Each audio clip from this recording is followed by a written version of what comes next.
सुंदर साहब आज नहीं आई है, वो शाम को ये जैन की सिस्टर की शादी थी, तो अम्मी को मुझे लेके जाना था, हमारी फैमिली टर्म्स हैं के साथ, तो अम्मी ने स्पेशली मुझे हफ्ते को मुझे शाम को कोई काम किसी को ना कहने देती हैं, और मेरा दरवाज़ा बाहर से एक किस्म का पहरा दे रही होती हैं मेरे घर में। अगर मैं सो जाऊँ या अंदर, उनके ख्याल में मैं सो रहा होता हूँ, मैं चाहे अंदर फ़ोन पे ही हूँ, तो उनका था कि वो सो रहा है, उसके पास यही टाइम है पूरे हफ्ते के बाद, फिर उसने आज रात को जागना है, उन्होंने कोई कुछ कहे, शोर भी ना हो घर में, कोई इधर ना आए, ये ना हो वो ना हो।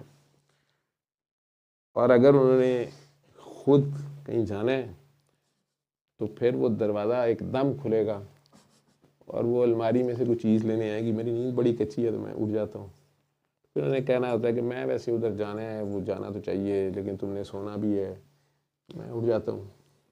आज तो उन्होंने सोने भी नहीं दिया, तो उन्होंने कहा कि नहीं तुम जल्दी जाओ और फिर आके जल्दी सो जाना। वहाँ पे सुंदर भी आई हुई थी, तो वो मेरा तो ख्याल था वो खुद नरेट कर देगी, लेकिन मुझे कहने लगी कि सर मुझे आपके पास आते हुए कुछ 10-12 साल हो गए। उनके मियाँ भी बैठे हुए थे, फारिया भी आई हुई थी, शायद फारिया के सामने बात हुई है।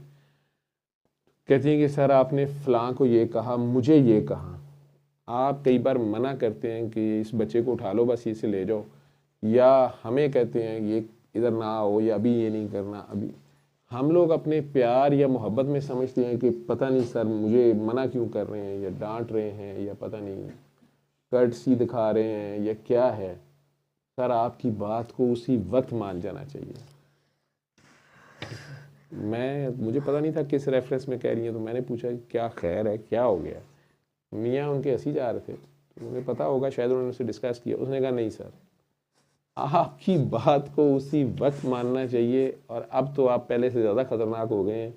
आप तो पहले बार बार कहते थे, अब आप 2 बार कहते हैं, मैंने नोट कर लिया। उसके बाद आप चुप कर जाते हैं, बल्कि आप उल्टा कोऑपरेट करना शुरू करते हैं। अच्छा अच्छा 100 बिस्मिल्लाह। तो कीन ऑब्जर्वर है। मैं कहा सर आप ख़तरनाक हो गए। मैंने ये नोट किया है कि आपकी वो बात ना मानी जाए बड़ा ही बुरा फंसता है बंदा। मैं कहा बेटा ना मेरी बात ना मानने की सज़ा नहीं होती। मतलब मुझे पता होता है, मैं कह रहा होता हूँ कि यूसुफ बेटा ये खिड़की के पास उधर ना बैठो, थोड़ा इधर आ जाओ। यूसुफ साहब रॉकिंग चेयर में बैठे कह रहे हैं कुछ नहीं होता ताबू, आई एम चैम्पियन। हो गया ही ठीक है। तो अब ये तायब की बात ना मानने की थोड़ी कर्स है सर। आप तो खैर से बचा रहे होते ना आपको, मतलब वो कोई नहीं बचा रहा होता। मेरी तो एक गट फीलिंग होती है, मैं सिर्फ अपनी इंट्यूशन पे चल रहा होता हूँ। मैं खुद भी अगर होश में हूँ तो मैं अपने आप को लानत कर दूँ कि तेरा दिमाग ख़राब है, तू क्यों हर बंदे को लगा होता है। ठीक है, वो आशी को तो उसके फ्रेंड्स ने कहा ना कि तुम अपने बच्चों की तरबियत करो, हमारी ना करो। मैं तो अपने बच्चों की भी नहीं करता।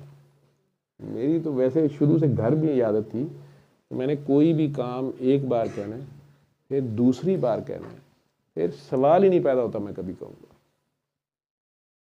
ठीक है, और वो चाहे कितनी भी ज़रूरी बात हो ना हो, मेरी आदत ये सी है।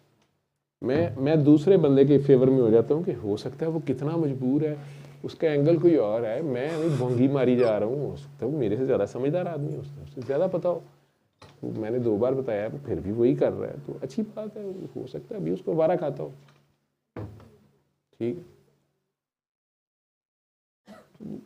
मेरी आदत है। लेकिन अब इस साइड पे भी ये हो गई है, ये मदीना शरीफ से आने के बाद हुई है, डांट खाने के बाद हुई है। तो इसलिए